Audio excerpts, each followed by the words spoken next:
A caminho da luz. Introdução. A China. A cristalização das ideias chinesas. F.O. Confúcio e Lao Tse. O Nirvana. A China atual, a edificação do Evangelho. Capítulo 8. A China milenária. A China. Depois de nossas divagações a respeito da raça branca, que se constituía dos antigos ares no ambiente da Terra, é cabível examinarmos a árvore mais antiga das civilizações terrestres, a fim de observarmos a assistência carinhosa e constante do Divino Mestre para com todas as criaturas de Deus. Inegavelmente, o mais prístino foco de todos os surtos evolutivos do globo é a China milenária, com o seu espírito valoroso e resignado, mas sem rumo certo nas estradas da edificação geral. Quando se verificou o advento das almas proscritas do sistema da capela, em épocas remotíssimas, já a existência chinesa contava com uma organização regular, oferecendo os tipos mais homogêneos e mais selecionados do planeta, frente aos remanescentes humanos primitivos. Suas tradições já andavam de geração em geração, construindo as obras do porvir. Daí se infere que, de fato, a história da China remonta a épocas remotíssimas, no seu passado multimilenário, e esse povo, que deixa agora entrever uma certa estagnação nos seus valores evolutivos, sempre foi igualmente acompanhado na sua marcha por aquela misericórdia infinita que, do céu, envolve todos os corações que latejam na terra. A cristalização das ideias chinesas. A cristalização das ideias chinesas advém, simplesmente, desse insulamento voluntário que prejudicou, nas mesmas circunstâncias, o espírito da Índia, apesar da fascinante beleza das suas tradições e dos seus ensinos. É que a civilização e o progresso, como a própria vida, dependem das trocas incessantes. O universo, na sua constituição maravilhosa, não criou nem sanciona leis de isolamento na comunidade eterna dos mundos e dos seres. A existência é uma longa escada, na qual todas as almas devem dar-se as mãos, na subida para o conhecimento e para Deus. Enquanto a família indo-europeia pervagava no desconhecido, assimilando as expressões das tribos encontradas, em longas iniciativas de construção e trabalho, os arianos da Índia estacionaram no repouso de suas tradições, desenvolvendo-se, no curso do tempo, as mais prestigiosas lições de experiência para a alma dos povos. E agora, quando os israelitas são chamados por forças poderosas ao deslocamento no seio das nações, a fim de aprenderem mais intimamente a doce lição da fraternidade e do amor universal, renovando a fibra da sua fé a caminho da perfeita compreensão do Cristo. A China é também convocada, pelas transformações do século, à grande lição do entrelaçamento da comunidade planetária, a fim de ensinar as suas virtudes e aprender as virtudes dos outros povos. Foi pela sua obstinada resistência que a ideia chinesa estagnou-se na marcha do tempo, embora, nestas despretensiosas observações, sejamos dos primeiros a reconhecer a grandeza de suas elevadas expressões espirituais. F.O. Jesus, na sua proteção e na sua misericórdia, desde os tempos mais distantes enviou missionários àqueles agrupamentos de criaturas que se organizavam, econômica e politicamente, entre as coletividades primárias da Terra. As raças adâmicas ainda não haviam chegado ao orbe terrestre e entre aqueles povos já se ouviam grandes ensinamentos do plano espiritual, de sumo interesse para a direção e solução de todos os problemas da vida. A história não vos fala de outros, antes do grande F.O. que foi o compilador de suas ciências religiosas, nos seus trigramas duplos, que passaram do pretérito remotíssimo aos estudos da posteridade. F.O. refere-se, no seu Y-King, aos grandes sábios que o antecederam no penoso caminho das aquisições de conhecimento espiritual. Seus símbolos representam os característicos de uma ciência altamente evolutiva, revelando ensinamentos de grande pureza e da mais avançada metafísica. Em seguida a esse grande missionário do povo chinês, o Divino Mestre envia-lhe a palavra de Confúcio ou Confucius Tse, 5 séculos antes da sua vinda, preparando os caminhos do Evangelho no mundo. Tal como procedera com a Grécia, Roma e outros centros adiantados do planeta, enviando-lhes elevados espíritos da ciência, da religião e da filosofia, algum tempo antes da sua palavra merífica, a fim de que a humanidade estivesse preparada para a aceitação dos seus ensinos. Confúcio e Lao Tse.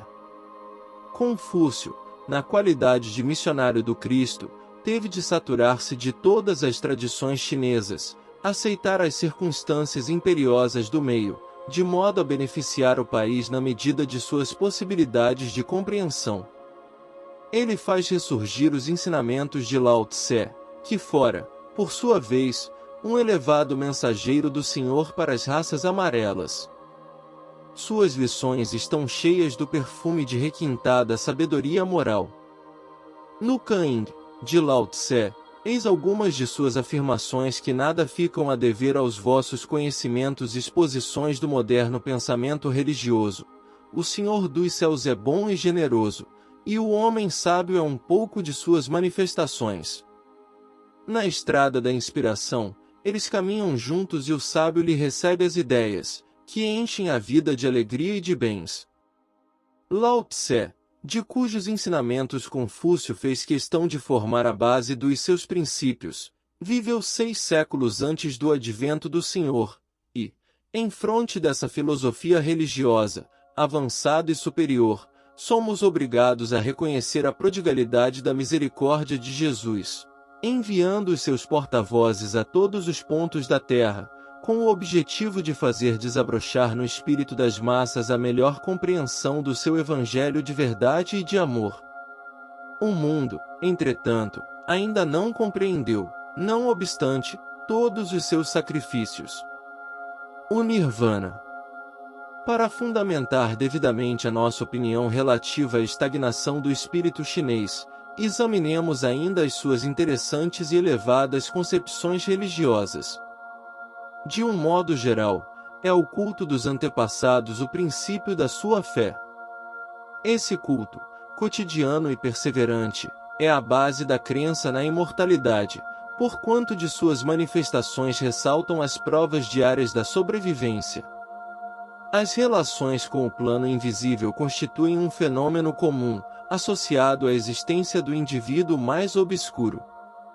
A ideia da necessidade de aperfeiçoamento espiritual é latente em todos os corações, mas o desvio inerente à compreensão do Nirvana é aí, como em numerosas correntes do budismo, um obstáculo ao progresso geral.